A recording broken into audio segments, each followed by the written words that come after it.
നമസ്കാരം. നാട്ടുവാർത്തയിലേക്ക് സ്വാഗതം. സേവന സന്നദ്ധരായ കുറച്ചു പേർ ചേർന്ന് രൂപം നൽകിയ പ്രസ്ഥാനമാണ് ആരാധന ട്രസ്റ്റ്. സഹോദരൻ അയ്യപ്പന്റെ പൈതൃക കേന്ദ്രമാക്കി മാതൃകാപരമായി പ്രവർത്തിച്ചു വരുന്ന ആരാധന ട്രസ്റ്റിന്റെ 12ാമത് വാർഷിക സമ്മേളനം ഫാദർ ജോസ് പുതിയടത്ത് ഉദ്ഘാടനം ചെയ്തു. വിശദമായ വാർത്തകളിലേക്ക്.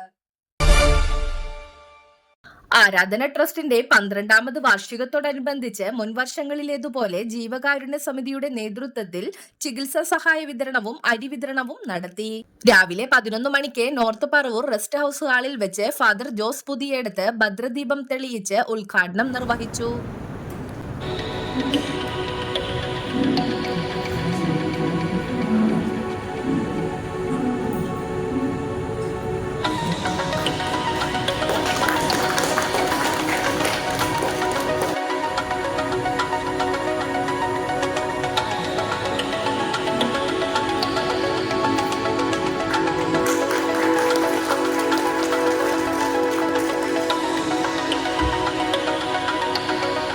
ഭാരവാഹികളും അംഗങ്ങളുമായ എല്ലാവരെയും ഈ വാർഷിക ദിനത്തിൽ ആദ്യമേ തന്നെ ദൈവനാമത്തിൽ അവർക്ക് നന്ദി പറയുകയും എല്ലാ അഭിനന്ദനങ്ങളും അറിയിക്കുകയാണ്. കൈയടിച്ച് നമുക്ക് അവർക്ക് അഭിനന്ദനങ്ങൾ അറിയിക്കും.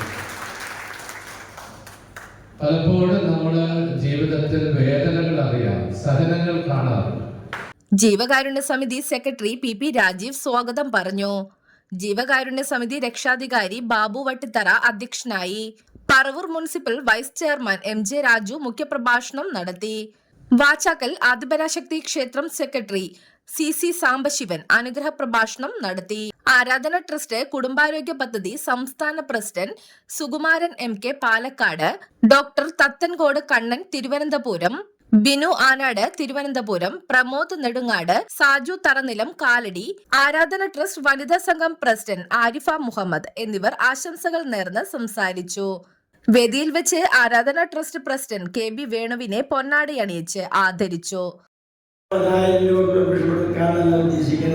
നിങ്ങൾ കൂടി ഇതിനൊരു മെമ്പറായിക്കൊണ്ട് ഈ സമാജത്തിന്റെ ഈ വെളിച്ചത്തിലേക്ക് ഇരുട്ടിൽ നിന്നും വെളിച്ചത്തിലുള്ള പ്രയാണത്തിലേക്ക് തയ്യാറാവണം. ഒരു മനുഷ്യന്റെ നിത്യജീവിതത്തിലുണ്ടാവുന്ന ഓരോ കഷ്ടപ്പാട് ബുദ്ധിമുട്ടുകളും ഇപ്പം ആരും ഞാൻ പറഞ്ഞു പഠിപ്പിക്കേണ്ട. ഇന്ന് നമുക്ക് അനുഭവിച്ചിട്ടിരിക്കുന്ന കാലഘട്ടത്തിൽ ഉണ്ടാവുന്ന സംഭവവികാസങ്ങൾ തന്നെ ഒരുപാട് ഘട്ടങ്ങൾ. ഹരിദാസ് നന്ദിയും പറഞ്ഞു. തുടർന്ന് അരി വിതരണവും നടത്തി.